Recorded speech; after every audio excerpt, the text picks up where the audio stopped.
दोस्तों HL limited की बात करें तो कंपनी ने अपने क्वार्टर वन के रिजल्ट को डिक्लेयर कर दिया है।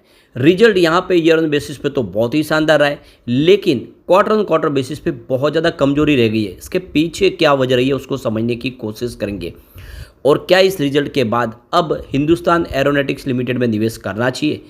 अच्छे से समझेंगे इस रिजल्ट को, क्या क्या इन्होंने अचीव किया इस दौरान और आने वाले समय क्या इसके लिए फ्यूचर प्लान है, उन सारी बातों को समझेंगे।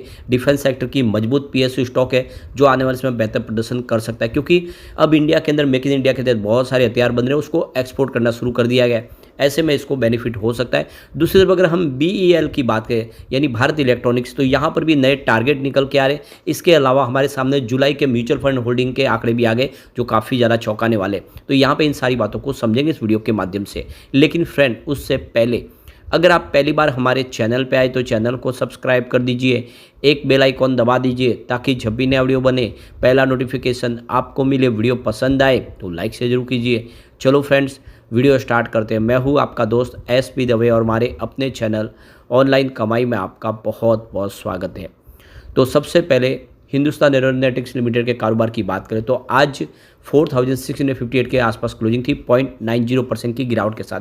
तो रिजल्ट बाद में मिला, उसकी वजह से इसका असर तो देखने को नहीं मिला। कुछ नरमी थी और आज सभी स्टॉक में नरमी थी, सिर्फ यहाँ पे HL की बात नहीं है। बाजार में प्रॉफिट बुकिंग का माहौल बना हुआ है, FI की तरफ से जम के प्रॉफिट बुकिंग हो रही है।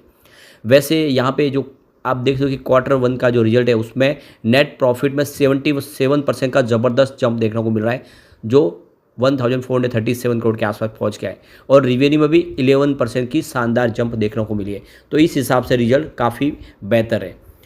अब चलते हैं 2 साल के पिछले रिजल्ट को अच्छे से समझने की कोशिश करें कितना अचीव किया है इस बार। तो सेल्स देखें, इस बार 4348 करोड़ के आसपास था जून में, जबकि मार्च में ये सीधा 14,769 करोड़ के आसपास था। तो बहुत ही भारी भरकम गिरावट देखने को मिला सेल्स के अंदर पिछले क्वार्टर के मुकाबले, मार्च क्वार्टर के मुकाबले। लेकिन अगर हम पिछले साल सेम क्वार्टर की बात करें तो 3915 करोड़ का सेल्स था, उस हिसाब से सेल्स में वृद्धि हुई है। लेकिन क्वार्टर ऑन क्वार्टर बेसिस पे गिरावट हुई है। मार्च बहुत अच्छा था। अगर हम जून 2022 की बात करें तो ये 3623 करोड़ के आसपास कंपनी का सेल्स था। तो ईयर ऑन बेसिस पे सेल्स तो लगातार बढ़ ही रहा है। देखो कि 2022 के मुकाबले 23 में बेहतर प्रदर्शन किया और 24 में उससे बेहतर है। तो सालाना आधार पर काफ़ी अच्छा किया। खर्च की बात करें तो इस बार 3354 करोड़ का टोटल खर्च हुआ है। पिछले क्वार्टर में ये 8872 करोड़ तक पहुंच गया था। तो जो भारी भरकम सेल्स बढ़ा उसी हिसाब से खर्च में भी ज़बरदस्त वृद्धि हुई थी पिछली बार। अब यहाँ पे पिछले साल सेम क्वार्टर की बात करें तो 3036 करोड़ का टोटल खर्च था कंपनी का। तो इस बार जिस तरह से सेल्स बढ़ा है, ईयर ऑन बेसिस पे खर्च बढ़ा है, लेकिन क्वार्टर क्वार्टर बेसिस में खर्च में कमी आई है, क्योंकि पिछली बार बिजनेस बढ़ा था, सेल्स बढ़ा था, इस वजह से खर्च बढ़ गया था। अब ये जून 2022 में 2798 करोड़ के आसपास खर्च था, यानी सालाना आधार पर खर्च इतना कम होता हुआ दिखाई देगा। ऑपरेटिंग प्रॉफिट देख ले इस बार तो 994 करोड़ का कंपनी का टोटल ऑपरेटिंग प्रॉफिट है। पिछली बार 5896 करोड़ का बम्पर ऑपरेटिंग प्रॉफिट देखने को मिला था, जिससे शेयर की प्राइस में तूफानी तेजी आई। इस बार वो काफ़ी कम हुआ है, लेकिन पिछले साल सेम क्वार्टर में ये 880 करोड़ के आसपास था। तो यहाँ पे फिर से देख सकते हो कि क्वार्टर ऑन क्वार्टर बेसिस पे भले गिरावट हुई हो ऑपरेटिंग प्रॉफिट में, लेकिन ईयर ऑन बेसिस पे ऑपरेटिंग प्रॉफिट बढ़ा है। और जून 2022 में ये 825 करोड़ के आसपास था। तो लगातार हर साल ऑपरेटिंग प्रॉफिट बढ़ रहा है, चिंता की बात नहीं है। ये मार्च में क्यों आंकड़े शानदार हुए उसको भी हम आगे देख लेंगे।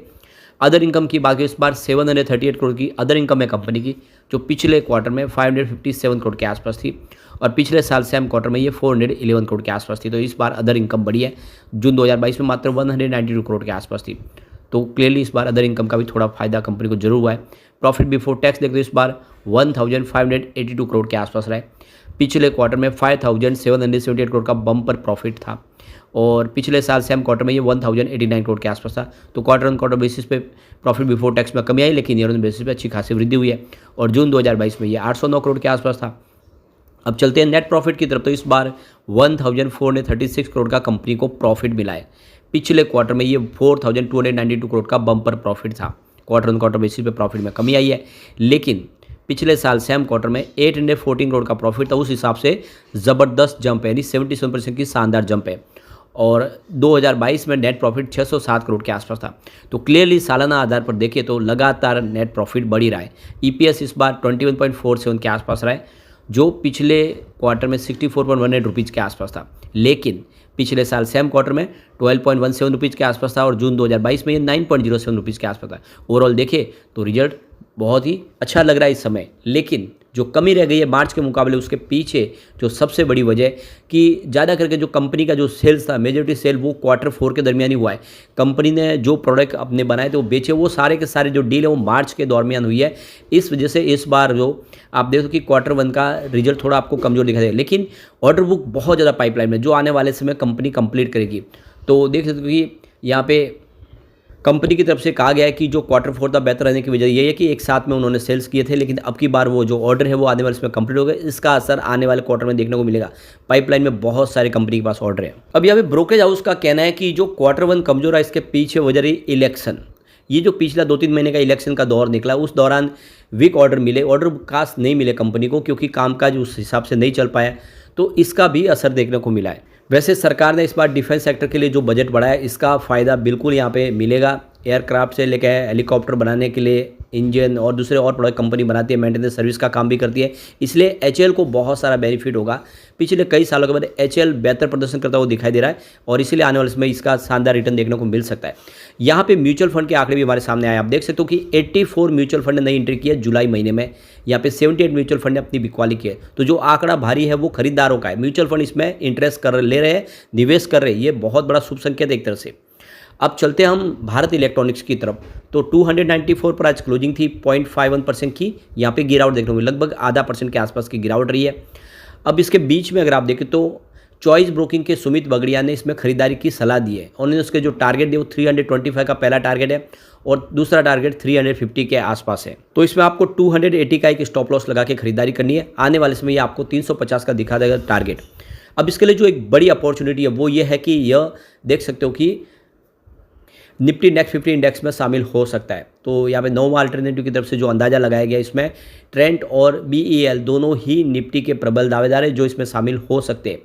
और ये देख सकते हो कि LTI, माइंट्री और डिवीज लैब की जगह लेंगे दोनों, उनके मार्केट कैप में कमी आई है, इस वजह से ये इसमें इंटर हो सकती है। अगर ये दोनों इंडेक्स में शामिल होते तो आप देख सकते हो कि यहाँ पे क्लियरली देख सकते हो जो निवेश है वो काफ़ी बड़ा आता है। ट्रेंट के अंदर $500 मिलियन का नया फ्रेश इन्वेस्टमेंट आ सकता है और BEL के अंदर $440 मिलियन का फ्रेश इन्वेस्टमेंट आता हुआ दिखाई देगा, जिससे इन शेयरों की प्राइस में वृद्धि होने की संभावना बन जाएगी। तो ये देखो कि अगस्त में ही इसका ऐलान होगा, अभी तक हुआ नहीं है लेकिन हो जाएगा जल्द ही, यानी 15 अगस्त के बाद इसका ऐलान हो सकता है। इसकी जो आप देखें तो एडजस्टमेंट होगी वो 30 सितंबर से होगी, इंडेक्स के अंदर 30 सितंबर से ये ट्रेड करने शुरू हो जाएंगे। तो इसकी जो कट ऑफ डेट थी वो जुलाई का एंड है, उस हिसाब से BEL प्रबल दावेदार है और ऐसे में आने वाले समय एक फ्रेश इन्वेस्टमेंट आता हुआ दिखाई दे सकता है। वैसे यहाँ पे जुलाई में जो म्यूचुअल फंड है जम के बिकवाली कर दी। आप देखो कि 91 म्यूचुअल फंड यहाँ पे एंट्री की है, लेकिन सामने 150 म्यूचुअल फंड ने यहाँ पे बिकवाली कर दी। 115 म्यूचुअल फंड निकले 91 के सामने। तो ये देख सकते हो कि प्रॉफिट बुकिंग तो ज़बरदस्त हुई है और ऐसे में आने वाले समय स्टॉक के अंदर फिर खरीदारी की संभावना बन सकती है। निवेश के बारे में सोचा जा सकता है, लेकिन फ्रेंड कोई भी इन्वेस्टमेंट करने से पहले अपने फाइनेंशियल एडवाइस बड़े ले ले या अपना खुद का रिसर्च करें, क्योंकि मैंने वीडियो आपके एजुकेशनल पर्पज़ के लिए ही बनाया। वीडियो पसंद आए तो लाइक से जरूर कीजिए और चैनल को सब्सक्राइब कर दीजिए। Thank you friends.